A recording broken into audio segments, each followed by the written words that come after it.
রূপপুরে আছেন সহকর্মী তৌহিদ হোসেন, আমরা সরাসরি যাচ্ছি সেখানে। তৌহিদ, আপনি তো উদ্বোধন অনুষ্ঠানে ছিলেন, কবে নাগাদ রিঅ্যাক্টর চালু হতে পারে? প্রাথমিক লক্ষ্যমাত্রা নিয়ে কি বলছে কর্তৃপক্ষ?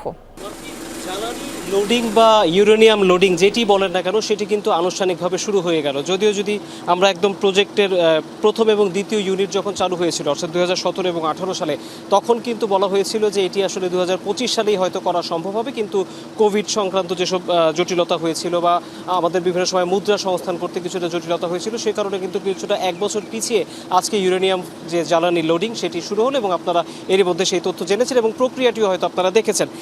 আমরা যতটুকু জানতে পেরেছি যে এই যে ইউরেনিয়াম লোডিং শুরু হলো অর্থাৎ ইউরেনিয়াম 235, এটিকে আসলে 163টি আসলে যে জ্বালানির বান্ডেল বলা হয় বা এটাকে ফুয়েলের যে তাদের একক রয়েছে সেই অনুযায়ী কিন্তু তাদেরকে আসলে এগুলোকে স্থাপন করতে হবে। এবং যেহেতু ইউরেনিয়ামের বিষয়, ইউরেনিয়াম অক্সাইডের ছোট ছোট ট্যাবলেট আকারে আগে তৈরি করে সেগুলোকে একটি গ্রিলে বা রডে স্থাপন করে তারপর কিন্তু সেগুলোকে একটি রিঅ্যাক্টরে বসিয়ে নিউট্রন ফিউশন করতে হবে এবং সেই ফিউশনটা খুব সাবধানতার সাথে এই পুরো প্রক্রিয়াটা চালানো হয় এবং ধীরে ধীরে আসলে ইউরেনিয়ামের পরিধি বাড়ানো হবে।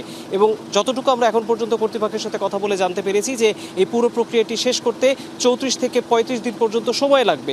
এটি যখন হয়ে যাবে তারপরে ধীরে ধীরে এই ইউরেনিয়ামকে কাজে লাগিয়ে অর্থাৎ এই ইউরেনিয়ামের থেকে যে তাপটি উৎপন্ন হবে, এই তাপ থেকে যে জলীয় বাষ্প তৈরি হবে সেখান থেকে টারবাইনটি ঘুরিয়ে বিদ্যুৎ উৎপাদনটি করা হবে এবং সেই বিদ্যুৎ উৎপাদনের প্রক্রিয়া আসলে ধীরে ধীরে বাড়ানো হবে। অর্থাৎ প্রথমে 5%, তারপরে 10%, 15%, 20, 25, 30% যখন বিদ্যুৎ উৎপাদন প্রক্রিয়া শুরু করা যাবে তারপরে কিন্তু আমাদেরকে কর্তৃপক্ষ জানিয়েছে এটি সরবরাহ বা সঞ্চালন লাইনের মাধ্যমে ন্যাশনাল গ্রিডে যুক্ত করা হবে এবং প্রথম ধাপে 300 থেকে 330 মেগাওয়াট পর্যন্ত বিদ্যুৎ দেওয়ার যে লক্ষ্য সেটি এখন পর্যন্ত করতে চায় পারমাণবিক বিদ্যুৎ কর্তৃপক্ষ। একটি বিষয় গুরুত্বপূর্ণ, সেটি হচ্ছে এটি কবে তাহলে পাওয়া যেতে পারে। যেহেতু এই ইউরেনিয়াম লোডিং দিয়ে বিদ্যুৎ উৎপাদনের প্রক্রিয়াটি জটিল, এটিকে বারবার যাচাই করে পুরো প্রক্রিয়াটি শুরু করতে করতে আসলে আরও 40 দিন সময় লাগবে।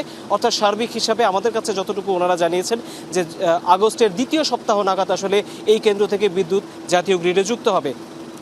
এর বাইরে আমরা যখন থেকে এখানে এসেছি বেশ কড়া নিরাপত্তার মধ্যে রাখা হয়েছে। চুল্লিগুলো দেখতে পাচ্ছেন যেটি এখন পাবনার রূপপুরের ট্রেডমার্ক সিম্বল বলা যেতে পারে, সেখানে কিন্তু এক ধরনের উৎসুক জনতার ভিড় যেমন রয়েছে, এখানে যারা গুরুত্বপূর্ণ ব্যক্তিরা আসেন তারাও কিন্তু এসে বলেছেন যে এই প্রক্রিয়াটি যেটি তৈরি হলো, বাংলাদেশ বিশ্বের 33তম পারমাণবিক বিদ্যুৎ উৎপাদনকারী দেশ হিসেবে এখন বিশ্বে পরিচিত হলো এবং এই প্রক্রিয়াটি যখন শেষ হয়ে যাবে বা শুরু হয়ে যাবে তারপরে আসলে রোসাটম যখন দেখবে যে বাংলাদেশ এই পুরো রিঅ্যাক্টরটির যে ব্যবস্থাপনা সেটি সামলাতে প্রস্তুত, তারপরে হয়তো তারা সেটি আমাদেরকে দায়িত্ব হস্তান্তর করে তারা হয়তো নতুন উদ্যোগে যাবে। কিন্তু এখন পর্যন্ত রাশিয়ার সরকার এবং রাশিয়ান যে প্রকৌশলীরা রয়েছেন, কর্মীরা রয়েছেন, তাদের তত্ত্বাবধানেই বিদ্যুৎ উৎপাদন চলবে এবং পর্যায়ক্রমে এটি ধাপে ধাপে এগিয়ে যাবে। এখন পর্যন্ত এই ছিল রূপপুর পারমাণবিক বিদ্যুৎ কেন্দ্র থেকে সবশেষ পরিস্থিতি। মারফি। তৌহিদ, ধন্যবাদ জানাচ্ছি যুক্ত হবার জন্য।